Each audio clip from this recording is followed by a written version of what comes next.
अंतरराष्ट्रीय युवा विद्वान, जैन दर्शन में यूनिवर्सिटी टॉप व गोल्ड मेडलिस्ट, जैन सिद्धांत एवं न्याय विषयों को सरलता से समझाने वाले, यूएसए, इंग्लैंड, ऑस्ट्रेलिया आदि अनेक देशों में जैन धर्म की महती प्रभावना करने वाले, पंडित टोडरमल पुरस्कार, युवा विद्वत रत्न आदि अनेक पुरस्कारों से सम्मानित मूर्धन्य विद्वान डॉक्टर संजीव कुमार गोधा, जयपुर द्वारा जानिए धर्म का मर्म। इस कार्यक्रम के पुण्यार्जक हैं पूज्य पिताजी एवं माताजी श्री बाबूलाल जी जैन एडवोकेट एवं श्रीमती विद्या जैन की पुण्य स्मृति में संजय जैन, सविता जैन, सोहेल जैन, अपूर्वा जैन, स्वप्निल जैन व रेयांश जैन, फर्म पारस महल ज्वेलर्स, विदिशा। तीन भुवन में सार वीतराग विज्ञानता, शिव स्वरूप शिवकार, नमहु त्रियोग संहारी के, नमहु त्रियोग संहारी के। दौलत राम जी द्वारा लिखित यह छहड़ाला नामक ग्रंथ है। मुनिराजों के जीवन के संदर्भ में चर्चा चल रही थी, कैसे होते हैं हमारे महामुनिराज। धन्य मुनिराज का जीवन, धन्य मुनिराज की समता, हमारे महामुनिराज का जीवन, उनकी चर्या, उनका एक एक स्टेप जीवन का वह आदर्श है। उनकी उस चर्या से यह झलकता है कि जगत में कहीं सुख नहीं है, बाह्य विषयों में कहीं आनंद नहीं है। 5 महाव्रत के धनी, 5 समितियों का पालन करने वाले, 5 प्रकार के इंद्रिय विषयों से विरक्त, 6 आवश्यकों का पालन करने वाले, 7 प्रकार के विशेष गुण जिनके जीवन में दिखाई देते हैं, ऐसे होते हैं हमारे महामुनिराज। उन महामुनिराज का 5 महाव्रत, उसमें 4 महाव्रतों की चर्चा कल तक हम आपके बीच में कर चुके हैं। कैसी होती है मुनिराजों की अहिंसा। सारा जगत बाहर के जीवों को न मरने को अहिंसा कहता है, लेकिन मुनिराज बचाने के भाव को भी हिंसा कहते हैं। समझना, थोड़ा घबराना नहीं, मैं बात क्या कह रहा हूं। बचाने के भाव का नाम भी हिंसा है। क्या कह रहा हूं, ध्यान देना। मारना तो है ही नहीं, मारने का भाव भी हिंसा है, लेकिन बचाने के भावों में भी राग भाव है ना। हिंसा ने भावित अवतरी। बचाने का भाव कैसे आए बोलो। बचाने का भाव कदाचित कुछ आ जाए तो उसे उपादेय नहीं जानते, उसे भला नहीं जानते। किसे बचाएं, कौन बचाए। प्रत्येक जीव अपनी जीवत्व शक्ति से सदा काल जिंदा रहता है। ये तो निश्चय से, व्यवहार से बात की जाए तो प्रत्येक जीव अपने आयु कर्म के अनुसार जीता और मरता है। तो फिर साहब यदि ऐसा मान लिया जाएगा तो फिर किसी को भी मारो कि नहीं भाई, अनंत करुणा का परिणाम उनके हृदय में चलता है। अपने आप को चैतन्य तत्व समझते हैं, जगत के जीवों को भी चैतन्य अनुभव करते हैं। बड़ा अलग तरह का जीवन है मुनिराज का, बड़ा बैलेंस है जीवन में। बचाएंगे एक को भी नहीं क्या, लेकिन उनकी चर्या ऐसी होगी कि एक भी जीव की वीराधना होगी नहीं। समझ में आ रही है बात। एक भी जीव की वीराधना नहीं, ऐसी चर्या है उनकी, ऐसा जीवन है उनका। एक भी जीव उनके माध्यम से वीराधना को, कष्ट को, तकलीफ को प्राप्त नहीं होता। ऐसी अहिंसा होती है उनकी। अंदर में शुद्धोपयोग द्वारा भाव प्राणों के घात से बचते हैं, और बाहर में उनकी चर्या इस प्रकार की होती है जिससे सर्व जगत के जीवों को अभयदान मिलता है, निर्भयता मिलती है। आगे चलकर के आएगी ऐसी पंक्तियां, जिनके निकट उपल खाज खुजावते। और बड़े पंडित जी की पंक्तियां हैं शायद, जिनके निकट सिंहादि पशु भी भूल जाते क्रूरता। ओह, कैसी कैसी कैसी अलौकिक शूरता है उन महामुनिराजों की। हिंसा का त्याग, पूरी तरह से हिंसा का त्याग। रंच मात्र भी हिंसा जिनके जीवन में नहीं दिखाई देती हो, ऐसे अहिंसा महाव्रत के धनी है। झूठ बोलने का क्या काम, हम क्यों बोले झूठ? हमें किसको खुश रखना है और किसके नाराज हो जाने का डर है। ये भी तो झूठ है। झूठ क्यों बोलता है व्यक्ति? अपने प्रयोजन के लिए। सामने वाले बुरा मान जाएंगे यार, इसलिए घुमा फिरा करके बोलता है। सुनो, लपेट करके बात कहना भी झूठ की श्रेणी में आता है। सच्ची बात आप सामने वाले को वंचित कर रहे हो, आप सच्ची बात बता नहीं रहे हो। आप, मैं भाई साहब निवेदन करना चाहता हूं, प्रवचन मैंने शुरू किया है, आप लोगों ने प्रश्नों की बौछार डालना शुरू कर दिया है।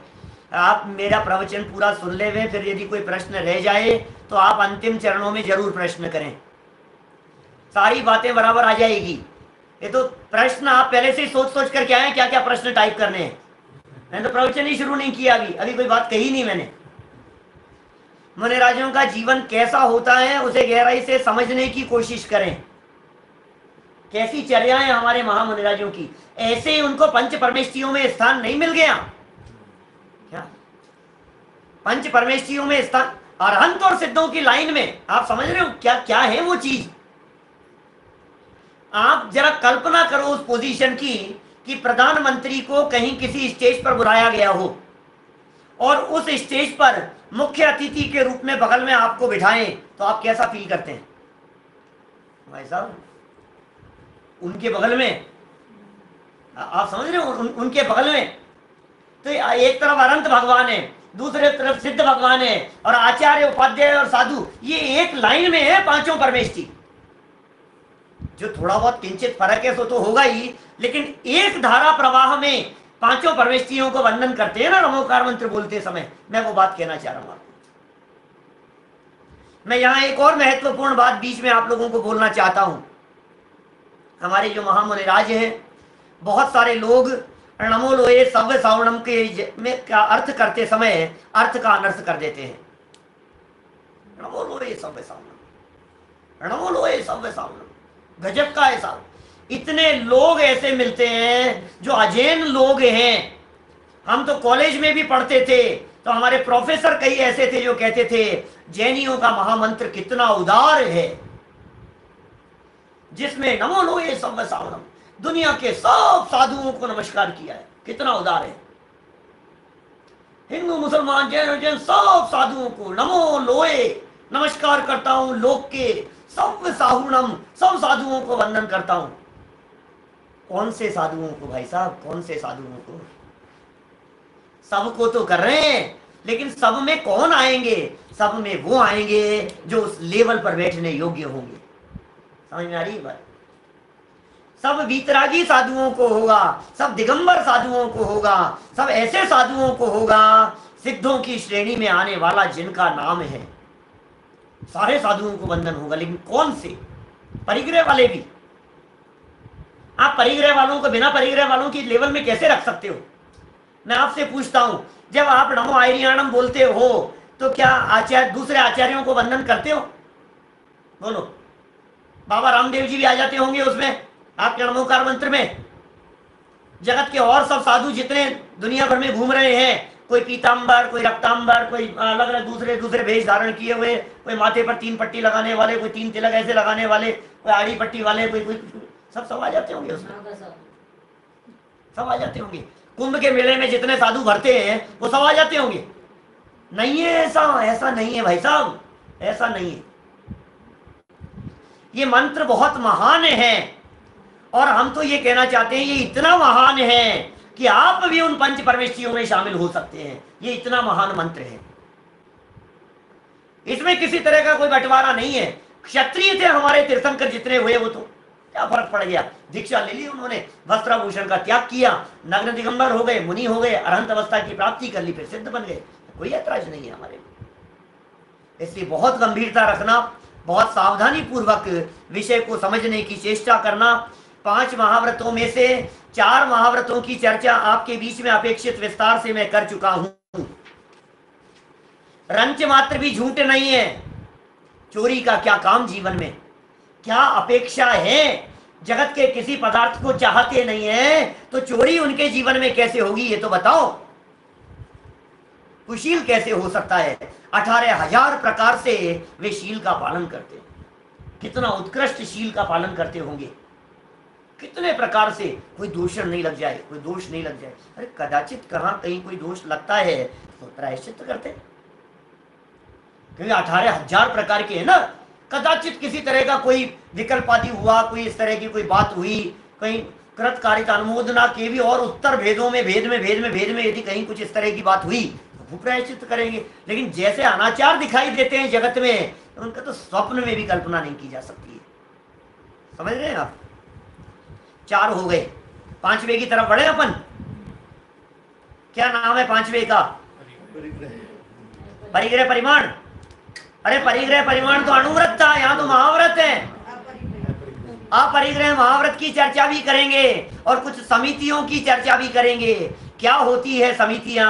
माने मैं तो ऐसा कहता हूं, समितियों के संदर्भ में ये है मुनिराजों की लाइफ स्टाइल। समितियों की चर्चा करेंगे तब। पहली लाइन में तो चर्चा कर रहे हैं परिग्रह त्याग महाव्रत की, और बाकी 3 लाइनों में चर्चा की है 3 समितियों की, 2 समितियों की। देखो छंद पढ़ते हैं, धीरे धीरे बोलो भाई, आनंद लो आप तो। क्या? अंतर चतुर्दश भेद बाहिर संग 10 धा के टले परवाद तजी चोकर मई लखी जग सुहित कर सब अहित हर श्रुति सुखद सब संशय हरे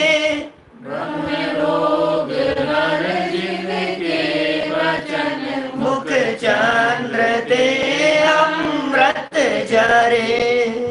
क्या? अंतर चतुर्दश और भेद बाहिर संग। संग का अर्थ होता है परिग्रह। 10 माने है 10, 5 और 5 10। अंतर में चतुर्दश भेद, चतुर्दश माने 14 भेद, और बाहर में 10 प्रकार के संग। संग माने परिग्रह।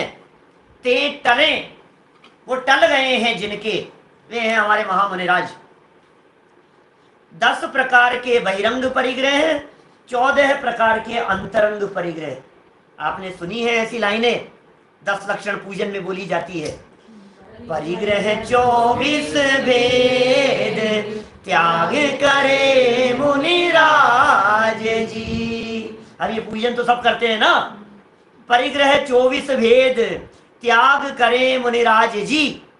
परिग्रह 24 भेद, 24 प्रकार के भेद हैं परिग्रहों के, जिनका हमारे महामुनिराज त्याग करते हैं। दुनिया को पता ही नहीं है 24 प्रकार के परिग्रहों का।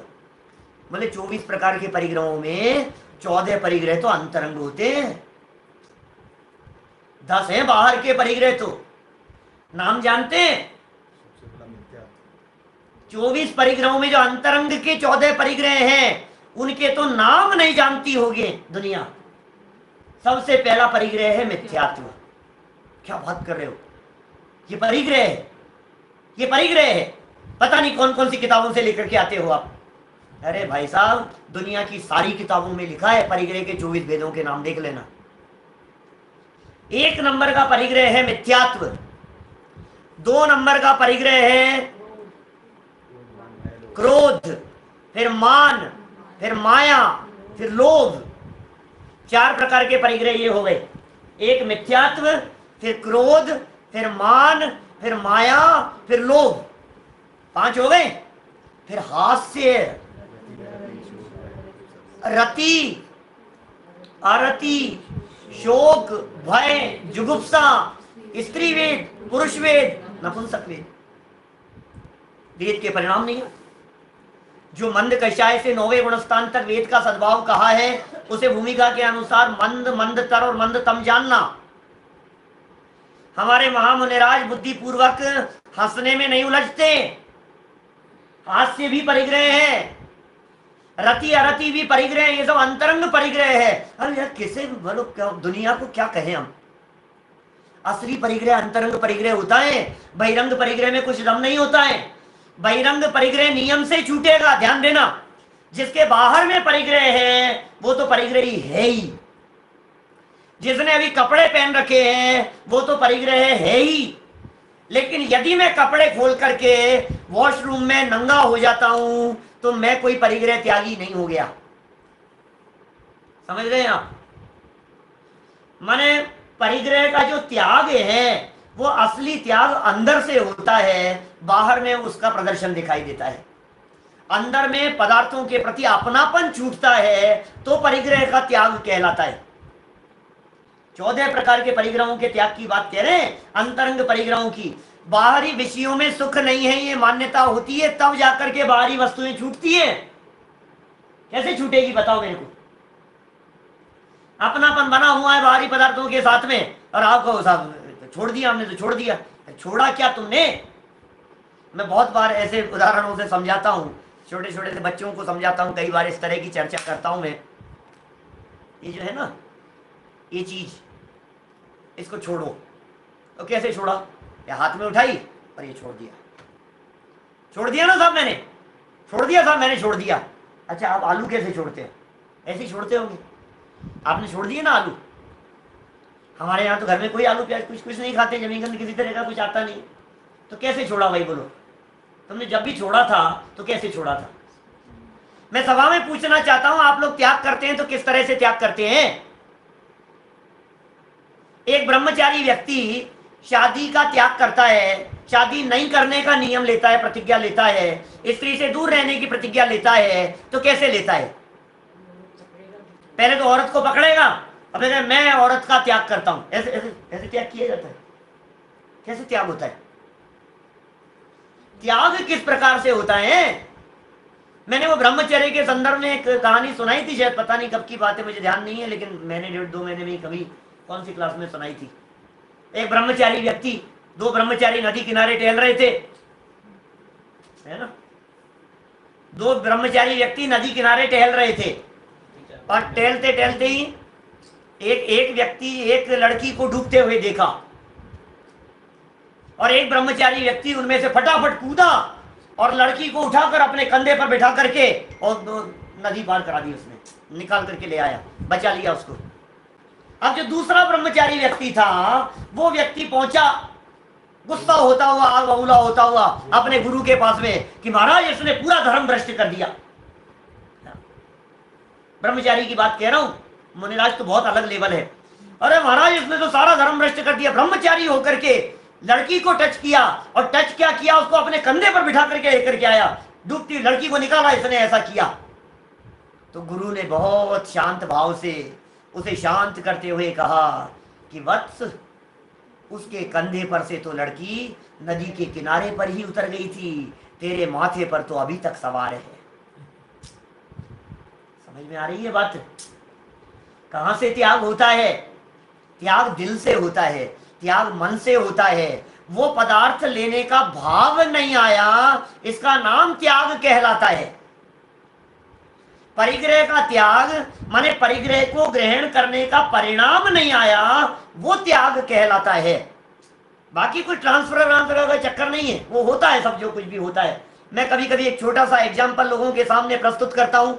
छोटी सी बात है, एक सेठ जी, बहुत फैक्ट्रियां चल रही है, बिजनेस चल रहे हैं, बैंक बैलेंस है, लॉकर है, सारी बहुत एफडीआई हैं सेठ जी के नाम, बहुत सारे बिजनेस चल रहे हैं, दुनिया भर के काम हो रहे हैं उनके नाम, सेठ जी के नाम, जमीन जायदाद है, सब कुछ प्रॉपर्टी सब सेठ जी के नाम है। अब वो सेठ जी, ध्यान देना प्रश्न क्या कर रहा हूं, मेरे प्रश्न का जवाब देना। अब वो सेठ जी वहां से मुनिराज के चरणों में आए और वंदन किया और उनका उपदेश सुनने के लिए बैठे। बोलो भाई परिग्रही है या नहीं है वो सेठ जी? कहानी सुना रहा हूं यार, बोलो। वो सेठ जी जिनके पास में सारा बैंक बैलेंस है, परिग्रह है, धन दौलत है, वैभव है, संपत्ति है, वो सेठ जी वहां से मुनिराज के पास में आए और आकर के सामने महाराज का उपदेश हो रहा है, वो बैठ करके उपदेश सुन रहे हैं। वो परिग्रही है या नहीं है ना? लेकिन वो तो बंगला तो साथ में लाए नहीं है, चेक बुक तो साथ में लाए नहीं है अभी, बोलो। वो मकान जमीन जायदाद की रजिस्ट्रियां तो साथ में रखी हुई नहीं है। आप कैसे कह रहे हो परिग्रही हैं? कि आप एक जवाब देंगे, पंडित जी सारी उनके नाम है, यहां थोड़ी ना लाई जाती है, यहां नहीं लाए, सब इन्हीं के नाम है। कैसे नहीं है परिग्रही? करोड़ों की संपत्ति के मालिक हैं, अरबों की संपत्ति के मालिक हैं, कैसे नहीं है वे परिग्रही? अच्छा साहब ठीक है, परिग्रही मान लिया, जैसा आपने कहा वैसा हमने मान लिया, ठीक है परिग्रही है। सेकंड नंबर, अब सुनो, महाराज का उपदेश सुनते सुनते वैराग्य भाव जागृत होने लगा, अंदर में बाहर भावनाओं का चिंतन चलने लगा। वैराग्य और उपदेश सुनते सुनते इतने डूब गए अंदर में, उन्होंने कहा मुनिराज आपकी बहुत कृपा होगी, मुझे दीक्षा प्रदान करें। वहीं कपड़े उतर गए, दीक्षा हो गई। मैं आपसे पूछ रहा हूं आप परिग्रही है या नहीं है? अब परिग्रही नहीं है? सुनो, लॉकर अभी भी उन्हीं के नाम है, जमीन जायदाद अभी भी उन्हीं के नाम है, सारी प्रॉपर्टी अभी सेठ जी के ही नाम है, बैंकों में खाते उन्हीं के नाम है, एफडीआं उन्हीं के नाम से चल रही है, कोई फर्क नहीं पड़ता है। ममत्व टूट गया उसके प्रति, परिग्रह छूट गया। समझ रहे हो आप? दीक्षा अरे होगा, बढ़ने दो, जो कुछ भी हो, हमें क्या लेना देना है उससे। हमने उसके प्रति अपनापन तोड़ दिया, हमारा तो नया जन्म हो गया। आप जानते हैं दीक्षा लेते हैं तो नाम बदल जाता है, गोत्र बदल जाता है, माँ बाप बदल, वो है ही नहीं, संबंध टूट गया है। समझ रहे हैं आप? ये गोत्र क्यों बदल दिया? अच्छा, नाम बदलने की क्या जरूरत है? नाम बदलने का मतलब ये है अब हमारी पहचान बदल गई, अब वो नहीं है हम। रामलाल जिसे नाम से जाना जाता था, हरिशंकर, मदन मोहन, वीरचंद, वीरेंद्र, संजीव, राजीव, जिस नाम से जाना जाता था, अब वो नहीं है हम। अब तो हम दर्शन सागर हैं, अब तो हम ज्ञान सागर हैं, हम चारित्र नंदी हैं। समझ रहे हो आप? जो भी नाम बदल गया है, अब वो नाम हो गया है। अब हमने हमारा वो नाम ही नहीं कि साहब आप तो एमए पढ़े लिखे हो। कहाँ पढ़े लिखे हैं? एमए कहाँ पढ़े लिखे हैं? ये जो मार्कशीट है, ये मार्कशीट तो संजीव गोदा की है, और मैं संजीव गोदा हूं ही नहीं। बोलो मैं क्या कह रहा हूं आपको, पॉइंट समझने की कोशिश करना। ये जो मार्कशीट है, जिस मार्कशीट के आधार पर आप मुझे एमए कह रहे हो, पीएचडी कह रहे हो, प्रोफेसर कह रहे हो, इंजीनियर कह रहे हो, डॉक्टर कह रहे हो, समझ में आ रही है? इतना बोले ये सारी किसी दूसरे की आइडेंटिटी है भैया। क्या? जिस नाम से आज मैं मुनि हो गया हूं, इस नाम से जाकर के यूनिवर्सिटी में तलाशो कौन सी डिग्री मिलेगी तुम्हारे को। और इन डिग्रियों से महानता नहीं, मैं आपसे पूछ रहा हूं, पीएचडी की डिग्री, एमए की डिग्री, एमफिल की डिग्री, जो भी डिग्री है, बड़ी बड़ी डिग्रियां, वो ज्यादा बड़ी डिग्री है या हमारे 108 महामुनिराज, 108 जो उनके आगे लगा है, ये ज्यादा बड़ी डिग्री है? बोलो, कल्पना करना आप। क्या? अरे नहीं, मुनिराज तो सभी होते हैं, मुनिराज तो सभी होते हैं, ये तो पीएचडी मुनिराज है। पीएचडी मुनिराज गजब हो गया। अब तुम डिग्रियों के आधार पर उनकी बात करने लगे। हम कह रहे हैं डिग्रियों के प्रति ममत्व तोड़ दिया है। क्या आप सब? अरे नहीं, ये तो क्या है, तो अनपढ़ थे, इन महाराज में दमी क्या है, ये तो पढ़े लिखे महाराज हैं। अरे भाई यो, दिगंबर संतों में ऐसा भेद नहीं किया जाता है। दोनों केवल ज्ञान की प्राप्ति के अधिकारी हैं, दोनों भगवान बनने के अधिकारी हैं। और केवल ज्ञान हो जाने के बाद में किसका कम और किसका ज्यादा? शिवभूति मुनिराज 4 अक्षर याद नहीं होते थे, 6 द्रव्यों के नाम याद नहीं होते थे, 7 तत्वों के नाम याद नहीं होते थे, नमोकार मंत्र याद नहीं था, बोलो जिनको, तीर्थंकरों के नाम याद नहीं थे। क्षयोपशम इतना बंद हो गया तो हो गया, क्या करें बोलो आप? नहीं रहते हैं तो नहीं रहते हैं। और वेद विज्ञान के बल पर कुंद कुंदाचार्य भाव पाउड़ के अंदर गाथा लिखते हैं उनके बारे में, ओ तुसमासम घोषंतो भाव विशुद्धो ये महानुभावो ये नामेण यस्य हुई केवल नाणी फुड़म जाओ। क्या समझ में आ रही है बात? भाई इधर उधर के प्रश्न नहीं है। मुनिराजों के नाम पर चैनल हो सकते हैं क्या? कुछ ही हो सकता है क्या? तुम्हें क्या, मुनिराज का अपनापन थोड़ी ना है, दुनिया कुछ भी करे उससे क्या फर्क पड़ रहा है? हम यहाँ स्वरूप की चर्चा कर रहे हैं। मुनिराज के नाम पर यदि किसी ने चैनल चला दिया तो क्या फर्क पड़ रहा है उससे? मुनिराज का क्या लेना देना है? तुम मुनिराज की बात कर रहे हो, हम तो महावीर भगवान के नाम पर दुकान खोल करके बैठी है सारी दुनिया। कभी कभी तो इतना आश्चर्य होता है, महावीर बूट हाउस, महावीर भगवान ने अपने जीवन में कभी बूट नहीं पहने क्या? महावीर वस्त्र भंडार, महावीर भगवान ने अपने वस्त्रों का त्याग करके दिगंबर हो गए और भगवान बन गए। और ये भगवान महावीर स्वामी के नाम पर कपड़े बेच रहा है, भगवान महावीर स्वामी के नाम पर जूते बेच रहा है। तो किसी के नाम पर कुछ भी चलता हो उससे हमें क्या लेना देना है? बहुत बहुत है सारे दुनिया भर में। नाम अच्छा होना चाहिए बस। मैं तो सही कह रहा हूँ, दुनिया ऐसी है यहाँ तो नाम अच्छा से अच्छा चाहिए। हमारे पास में लोग आते हैं, पंडित जी अच्छे नाम बताओ, नाम अच्छा हो। यहाँ तो हिंदुस्तान में तो जहर भी दवा के नाम से बिकता है। जहर को जहर कह करके बेचो तो कोई खरीदने वाला नहीं मिले, लेकिन जहर किस नाम से बिकता है? चूहे मारने की दवा। क्या? चूहे मारने की दवाई दुकान पे मांगते हैं लोग, दवाई देना। कौन सी दवाई? चूहे मारने की दवाई। मारने की दवाई होती है कि मारने का जहर होता है? मारने का तो जहर होता है, लेकिन मारने भी दवाई के नाम से। नाम अच्छा चाहिए, नाम अच्छा। अरे नाम अच्छा नहीं, तुम काम अच्छा करो तो जो तुम्हारा नाम होगा वही अच्छा हो जाएगा। सारी दुनिया उसको अच्छा कहने लग जाएगी। क्या कम है बोलो?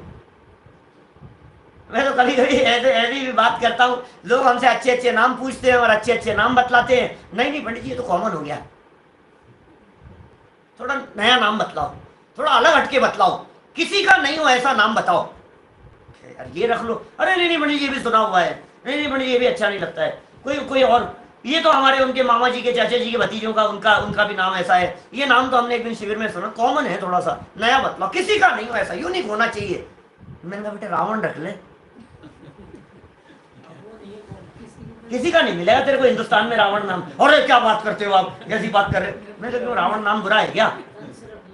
रावण के माँ बाप ने जो रावण नाम रखा था वो अच्छा जान करके रखा था कि बुरा जान करके रखा था? अच्छा जान के रखा होगा ना। तो भाई नाम में कुछ दम नहीं है। इसलिए ये तो छोटी सी बात, आपका प्रश्न मेरे को सामने दिखाई दे गया, इसलिए मैंने इस तरह की बात कही है। आप व्यर्थ के प्रश्न न करें, सिर्फ चर्चा सुनते रहें, आनंद लेवें चर्चा का बस। परिग्रह त्यागी महामुनिराज किस प्रकार के होते हैं? क्या वही दिख जाता है मेरे को सामने। परिग्रह त्यागी महामुनिराज किस तरह के होते हैं बोलो? ऐसा होता है, अंदर से त्याग किया जाता है। मिथ्यात्व नाम का परिग्रह, क्रोध नाम का परिग्रह नहीं है, मान नाम का परिग्रह नहीं है, माया नाम का परिग्रह नहीं है। हाथ से रति अरति आदि जो हैं ये ईशत कषाएं हैं, ये किंचित कषाएं हैं। उनसे सावधान रहते हैं, बच करके रहते हैं, उनमें उलझते नहीं। गुस्सा चेहरे पर नहीं दिखाई देगा। परिग्रह है भाई साहब, परिग्रह के त्यागी हैं। क्यों छोड़ दिया था आपने ये परिग्रह? इसलिए छोड़ दिया क्योंकि इस परिग्रह में सुख नहीं है, इस परिग्रह में रंच मात्र भी आनंद नहीं है भाई साहब।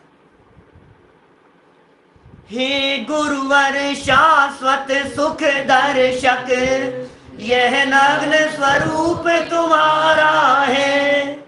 शाश्वत सुख को दिखाने वाला, जग की नश्वरता का सच्चा दिग्दर्शन करने वाला है। ये कैसे हमारे महामुनिराज है भाई साहब।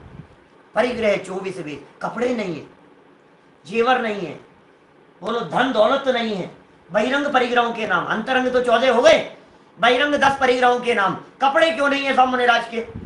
दुनिया उंगली उठाती है नग्नता के ऊपर। कितने लोगों के द्वारा उंगलियां उठाई जाती है? अन्य मतियों के द्वारा, दूसरे धर्म दर्शन वालों के द्वारा। अरे यार तुम्हारे मुनिराज नंगे रहते हैं यार, ठीक नहीं है यार, ये लेडीज रहती हैं, देखती हैं, गंदा है, गलत गलत बातें, कोई कपड़े पहनने चाहिए उनको, गलत बातें बिल्कुल। अरे भाई साहब आप जानते नहीं है, जैसे बालक की दशा होती है ना, निश्चल दशा, क्या निर्विकारी दशा छोटे बालक की, साल भर के 6 महीने बालक की, उस तरह की निश्चल दशा है हमारे महामुनिराज की। तन के प्रति, वस्त्रों के प्रति अपनापन टूट गया है, कपड़े पहनने का राग नहीं बचा है। तो कपड़े पहनने की क्रिया कैसे हो सकती है?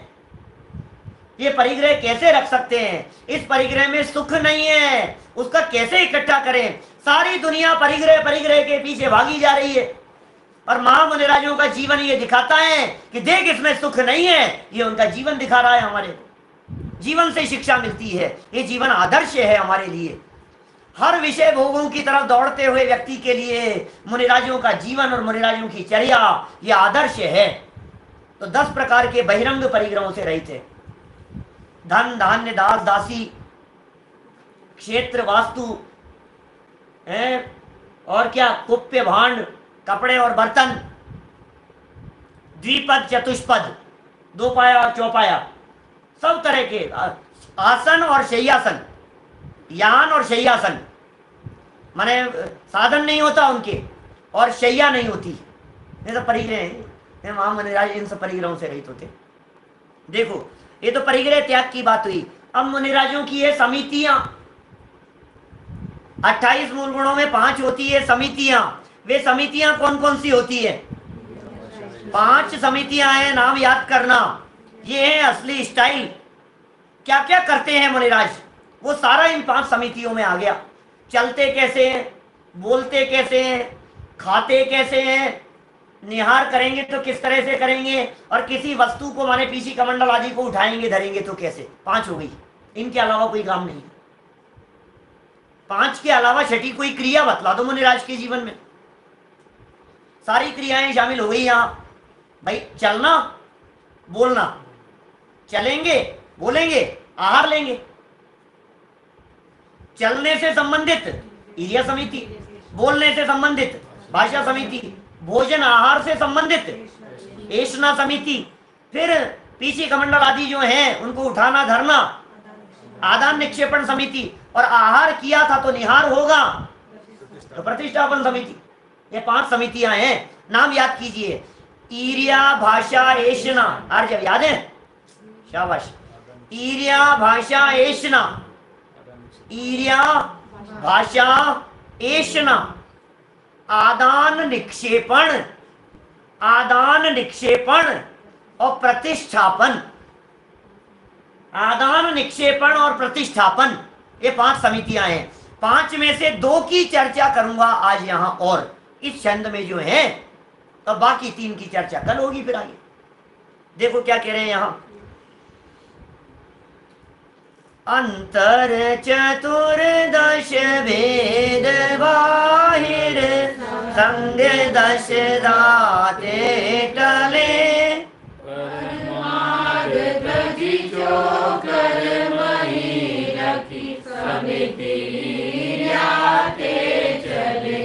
जग सुहित कर सब अहित, श्रुति सुखद सब संशय हरे, रोग हर जिनके वचन मुख चंद्र के अमृत जरे। ओहो क्या कह रहे हैं महामुनिराज हमारे। ईरिया समिति, ईरिया समिति, ईरिया समिति किसका नाम है? तो चलने का नाम है कि सुनो भाई, चलने की क्रिया तो बाहर में होती है, चलने की क्रिया तो देह की क्रिया होती है। उस देह की क्रिया के काल में अंतरंग में चलने के प्रति विशेष आसक्ति का भाव नहीं होता। कितना चलेंगे मुनिराज? जब तक चल रहा है तब तक चल गए, जब भाव किया रुकने का तो रुक गए। समझ में आ रही है बात?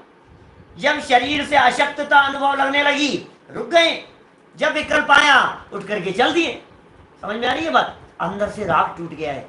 3 कषाय चौकड़ी के अभाव में अंतरंग में अनंतानुबंधी, अप्रत्याख्यानावरण, प्रत्याख्यानावरण, इन 3 कषाय चौकड़ी के अभाव में अंदर में जो वीतराग परिणति है वो तो है निश्चय से समिति, और उसके होने पर बाहर में 4 हाथ जमीन देखकर चलने रूप जो परिणाम है वो है व्यवहार से समिति परिणाम।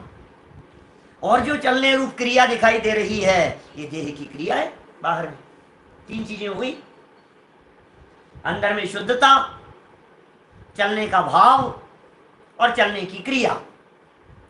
क्रिया देह की, चलने का भाव अंतरंग में, और अंदर में विशेष प्रकार की शुद्धि 3 कषाय चौकड़ी के अभाव जन्य।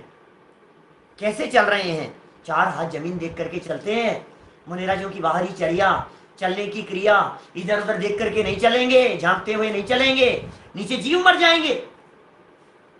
हम जैसे लोग जैसे भाग चलते हैं इधर उधर, ठोकर लग जाती है हमारे को, बोलो तो मुनिराज को ठोकर लग सकती है या नहीं? कैसे लगेगी?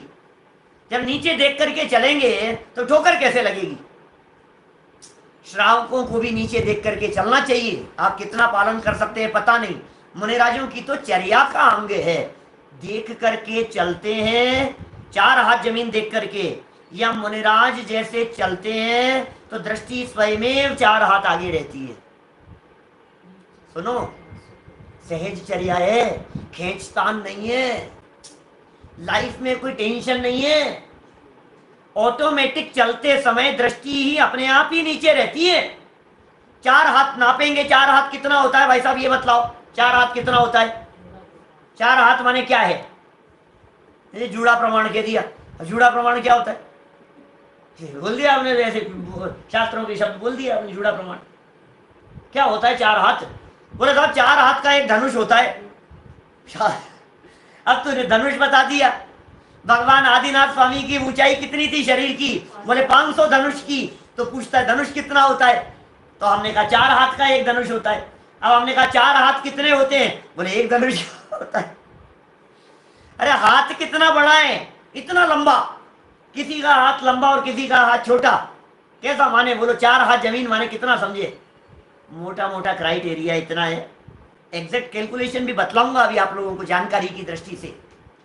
मोटा मोटा कैलकुलेशन इतना है भाई साहब कि जहां तक आंखों की दृष्टि से चींटी आदि जीव स्पष्ट दिखाई देवे चलते समय, बस इसका नाम है 4 हाथ।